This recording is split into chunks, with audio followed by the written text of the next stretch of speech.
Hi guys, in this video I'm going to show you how to install Git on Windows 11 machine. So first I will open the Google search bar and I will type download Git, and then I will go to this link, and then afterwards I'm going to select Windows. Since I'm using Windows 11 64-bit machine, so I will select this one, and then this is going to start a download process. So I already have this file in my system, so I'm going to cancel the download process. So I will open the file which I have already downloaded, and then I will click yes, and then I'm going to click next. So this is where it will be installed.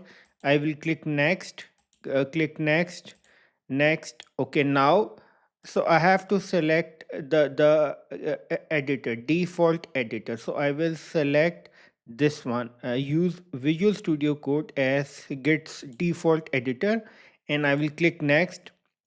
I'm not going to change anything. I will click next, next, next, next, next, and install.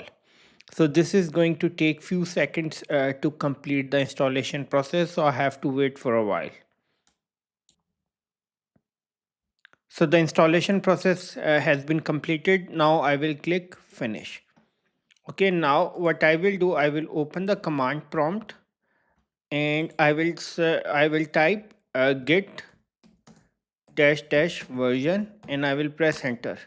And look, this version has been installed in my system. At the end, I will request you to please subscribe, like, and share. Thank you.